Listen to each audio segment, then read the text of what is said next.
Hi friends, welcome to Nithra துரோ channel. மாங்காய் season இருக்கும்போதே இந்த மாதிரி செய்து ஸ்டோர் பண்ணி வச்சுக்கோங்க. ப்ரெட்டு, சப்பாத்தி, தோசையோடலாம் வச்சு சாப்பிட அல்டிமேட்டாக இருக்கும். அதுவும் சின்ன குழந்தைங்களுக்கு இந்த மாதிரி செய்து கொடுத்தீங்கன்னா விரும்பி சாப்பிடுவாங்க. இது போல் நிறைய ஈஸியான ரெசிபிஸ் பார்க்குறதுக்கு நம்ம சேனலை சப்ஸ்கிரைப் பண்ணி வச்சுக்கோங்க.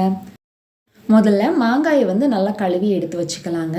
இப்போ மாங்காயோட தோலை எடுத்துக்கலாம். இதை செய்கிறதுக்கு நான் 2 மாங்காயோட தோலை எடுத்து வச்சுருக்கேங்க.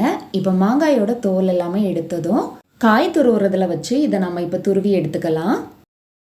இப்போ மாங்காயை துருவி எடுத்தாச்சுங்க. நான் 2 கப் அளவுக்கு துருவி எடுத்திருக்கேன். நீங்கள் அதிகமாக செய்து வைக்கிறதா இருந்தால் கொஞ்சம் அதிகமாக துருவி எடுத்துக்கோங்க. இதை செய்கிறதுக்கு கொஞ்சம் அடிகனமான பாத்திரம், அப்படி இல்லைன்னா நான்ஸ்டிக் பாத்திரம் எடுத்துக்கோங்க. இப்போ ஸ்டவ் ஆன் பண்ணிவிட்டு பாத்திரத்தில் துருவின மாங்காவை சேர்த்துக்கலாங்க. மாங்காவை சேர்த்ததும் இதோடவே இனிப்புக்காக 1.5 கப் அளவுக்கு சீனி சேர்த்துக்கலாம். நீங்கள் எந்த பாத்திரத்தில் மாங்காய் அளந்து எடுக்கிறீங்களோ அதில் 3/4 பங்கு அளவுக்கு சீனி சேர்த்துக்கோங்க. அப்போ தான் இனிப்பு கரெக்டாக இருக்கும். நான் இப்போது 2 கப் மாங்காய் எடுத்துருக்கிறதுனால 1.5 கப் அளவுக்கு சீனி எடுத்திருக்கேங்க. இப்போ சீனியையும் மாங்காவையும் சேர்த்து நல்லா மிக்ஸ் பண்ணி விட்டுக்கலாம். சீனி நல்லா உருகி வரணுங்க. இதோட தண்ணி எதுவுமே சேர்க்கக்கூடாது. தீயை லோ ஃப்ளேமில் வச்சுட்டு நல்லா மிக்ஸ் பண்ணி விட்டுட்டே இருந்தோம்னா சீனி நல்லா உருகி வந்துடுங்க. நம்ம இதை மிக்ஸ் பண்ணி விட்டு கொஞ்ச நேரத்துலேயே மாங்காய் நல்லா வெந்து வந்துடுங்க. சீனியும் நல்லா கரைஞ்சி தண்ணி மாதிரி வந்துருச்சு.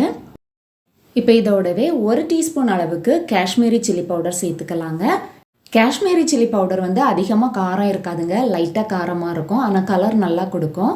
இதை சேர்க்கும்போது இதில் லைட்டாக காரம், இனிப்பு, புளிப்பு எல்லாமே சேர்ந்து டேஸ்ட் அட்டகாசமாக இருக்கும். காஷ்மீரி சில்லி பவுடர் சேர்த்து இதை நல்லா மிக்ஸ் பண்ணி எடுத்ததும் இதோட 1 பிஞ்ச் அளவுக்கு உப்பு சேர்த்துக்கலாம்.